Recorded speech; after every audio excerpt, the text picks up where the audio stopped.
ನಮಸ್ಕಾರ ಸ್ನೇಹಿತರೆ, ವೀಣಾ ಅಡುಗೆಗೆ ಸ್ವಾಗತ.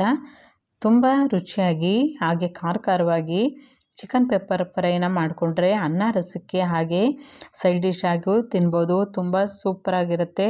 ಹಾಗೆ ಚಪಾತಿ ರೊಟ್ಟಿಗೂ ಸಹ ತುಂಬ ಹೊಂದುವಂಥ ಸೈಡ್ ಡಿಶ್ ಆಗಿ ಚಿಕನ್ ಪೆಪ್ಪರ್ ಫ್ರೈನ ಹೇಗೆ ಮಾಡೋದು ಅಂತ ನೋಡ್ಕೊಳ್ಳೋಣ ಬನ್ನಿ. ಅದಕ್ಕಿಂತ ಮೊದಲು ವೀಣಾ ಅಡುಗೆ ಚಾನಲ್ನ ಪ್ಲೀಸ್ ಸಬ್ಸ್ಕ್ರೈಬ್ ಮಾಡ್ಕೊಳ್ಳಿ, ಹಾಗೆ ಬೆಲ್ ಬಟನ್ನ ಕ್ಲಿಕ್ ಮಾಡ್ಕೊಳ್ಳಿ. ಹೀಗೆ ಮಾಡೋದ್ರಿಂದ ನಾನು ಹಾಕೋ ವಿಡಿಯೋನ ನೀವು ಮೊದಲಿಗೆ ನೋಡ್ಬೋದು. ಚಿಕನ್ ಪೆಪ್ಪರ್ ಫ್ರೈ ಮಾಡೋದಕ್ಕೆ ಮೊದಲು ಒಂದು ಮಿಕ್ಸಿ ಜಾರ್ಗೆ 2 ಟೇಬಲ್ ಸ್ಪೂನಷ್ಟು ಕಾಳು ಮೆಣಸನ್ನು ಹಾಕೋಬೇಕು. ಹಾಗೆ ಸ್ಪೈಸಸ್ನ ಹಾಕೋಬೇಕಾಗತ್ತೆ. ಚಕ್ಕೆ ಹಾಗೆ ಲವಂಗ, ಏಲಕ್ಕಿ ಕಾಯಿನ ಹಾಕೊಳ್ತಾ ಇದ್ದೀನಿ. ಇದಕ್ಕೆ 2 ಟೇಬಲ್ ಸ್ಪೂನಷ್ಟು ಧನಿಯಾ ಪುಡಿನ ಹಾಕೊಳ್ತಾ ಇದ್ದೀನಿ. ನೀವು ಧನಿಯಾ ಪುಡಿ ಇಲ್ಲ ಅಂತ ಅನ್ನೋರು 2 ಟೇಬಲ್ ಸ್ಪೂನಷ್ಟು ಧನಿಯಾ ಕಾಳಿದ್ರೆ ಅದನ್ನೇ ಹಾಕೋಬೋದು. ಹಾಗೆ 3 ಟೇಬಲ್ ಸ್ಪೂನಷ್ಟು ಅಚ್ಕಾರದ ಪುಡಿನ ಹಾಕ್ತಾಯಿದ್ದೀನಿ. ಅಚ್ಕಾರದ ಪುಡಿ ಬದಲು ನೀವು ಗುಂಟೂರು ಮೆಣಸಿನ್ಕಾಯಿನ ಇದ್ದರೆ ಅದನ್ನು ಒಂದು 7-8 ಹಾಕ್ಕೊಳ್ಬೋದು. ಈಗ ಇದನ್ನು ಮಿಕ್ಸ್ ಮಾಡ್ಕೋಬೇಕು. ಪೂರ್ತಿ ನೈಸಾಗಿ ಪೌಡ್ರ್ ಮಾಡ್ಕೋಬೇಕಾಗತ್ತೆ. ಈ ರೀತಿ ಪೆಪ್ಪರ್ ಫ್ರೈ ಮಾಡೋದಕ್ಕೆ ಈ ರೀತಿ ಮಸಾಲೆನ ರೆಡಿ ಮಾಡಿಕೊಂಡು ಈಗ ಇದನ್ನು ತೆಗೆದಿಟ್ಕೊಂಡ್ಬಿಡೋಣ. ಈಗ ಚಿಕನ್ ಪೆಪ್ಪರ್ ಫ್ರೈನ ಮಾಡ್ಕೊಳ್ಳೋಣ. ಗ್ಯಾಸ್ ಆನ್ ಮಾಡಿ ಒಂದು ಬಾಣಲೆಯಲ್ಲಿ 3 ಟೇಬಲ್ ಸ್ಪೂನಷ್ಟು ಎಣ್ಣೆ ಹಾಕೋಬೇಕು. ಎಣ್ಣೆ ಎಲ್ಲ ಚೆನ್ನಾಗಿ ಬಿಸಿ ಆಗಬೇಕು.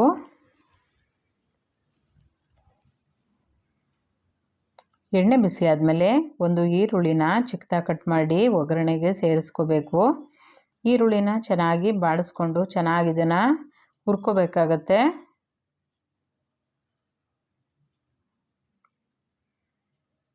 ಈ ರೀತಿ ಚೆನ್ನಾಗಿ ಹುರ್ಕೊಂಡು ಇದಕ್ಕೆ 5 ಹಸಿಮೆಣಸಿನ್ಕಾಯಿನ ಹಾಕ್ತಾಯಿದ್ದೀನಿ. ನಿಮಗೆ ಖಾರಕ್ಕೆ ಎಷ್ಟು ಬೇಕಷ್ಟು ನೋಡಿಕೊಂಡು ಹಾಕೋಬೇಕಾಗತ್ತೆ.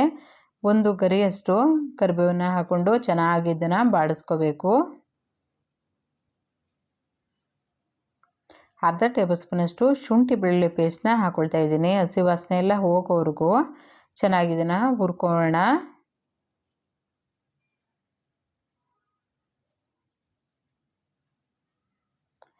ಕಾಲು ಟೀ ಸ್ಪೂನಷ್ಟು ಅರಿಶಿನ ಪುಡಿನ ಹಾಕೋಬೇಕು. ಎಲ್ಲನೂ ಒಂದು ಸಲ ಮಿಕ್ಸ್ ಮಾಡ್ಕೋಬೇಕು.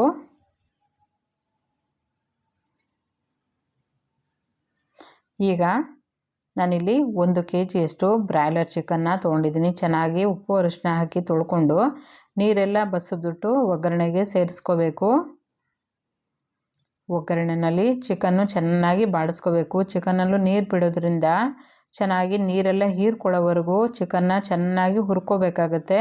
ಎಷ್ಟು ಚೆನ್ನಾಗಿ ಹುರ್ಕೋತೀವೋ ಅಷ್ಟು ತುಂಬ ರುಚಿಯಾಗಿ ಚಿಕನ್ ಪೆಪ್ಪರ್ ಫ್ರೈನ ಮಾಡ್ಕೋಬೋದು. ಈಗ ಸ್ವಲ್ಪ ರುಚಿಗೆ ಸ್ವಲ್ಪ ಉಪ್ಪನ್ನ ಸೇರಿಸ್ಕೋಬೇಕು. ಮತ್ತು ಎಲ್ಲನೂ ಒಂದು ಸಲ ಚೆನ್ನಾಗಿ ಮಿಕ್ಸ್ ಮಾಡ್ಕೊಂಬಿಡಬೇಕು. ಒಂದು ಪ್ಲೇಟ್ ಮುಚ್ಚಿ ಇದನ್ನು ಚೆನ್ನಾಗಿ ಬೇಯಿಸ್ಕೋಬೇಕಾಗತ್ತೆ. ಈಗ ಇನ್ನೊಂದು ಸರಿ ಚೆನ್ನಾಗಿ ಎಲ್ಲನೂ ಒಂದು ಸಲ ಹುರ್ಕೊಳ್ಳೋಣ.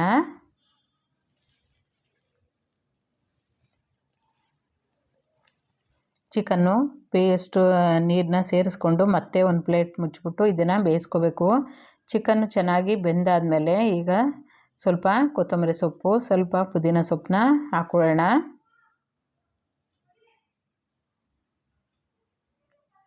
ಹಾಗೆ ಎಲ್ಲನೂ ಒಂದು ಸಲ ಮಿಕ್ಸ್ ಮಾಡ್ಕೋಬೇಕು. ಚಿಕನ್ನು ಬೆಂದಿದೆಯಾ ಅಂತ ನೋಡಿಬಿಟ್ಟು ಈಗ ನಾವಿಲ್ಲಿ ಪುಡಿ ಮಾಡಿಟ್ಕೊಂಡಿದ್ದೀವಲ್ಲ ಆ ಪುಡಿನ ಸೇರಿಸ್ಕೋಬೇಕು. ನಿಮಗೆ ಚಿಕನ್ ಎಷ್ಟು ತೊಗೊಂಡಿರ್ತೀರೋ ಅಷ್ಟು ನೋಡಿಕೊಂಡು ಹಾಕೋಬೇಕಾಗತ್ತೆ. ನಾನಿಲ್ಲಿ 2ರಿಂದ 3 ಟೇಬಲ್ ಸ್ಪೂನಷ್ಟು ಹಾಕ್ಕೊಳ್ತಾ ಇದ್ದೀನಿ. ನಿಮಗೆ ಮಸಾಲೆ ಎಷ್ಟು ಬೇಕಷ್ಟು ನೋಡಿಕೊಂಡು ಸೇರಿಸ್ಕೋಬೇಕು. ಎಲ್ಲನೂ ಒಂದು ಸಲ ಚೆನ್ನಾಗಿ ಮಿಕ್ಸ್ ಮಾಡ್ಕೋಬೇಕಾಗತ್ತೆ. ಎಲ್ಲನೂ ಚೆನ್ನಾಗಿ ಬೆರೆಯೋ ರೀತಿ ಮಸಾಲೆ ಚಿಕನ್ಗೆ ಹತ್ತೋ ರೀತಿ ಮಿಕ್ಸ್ ಮಾಡ್ಕೊಬೇಕು.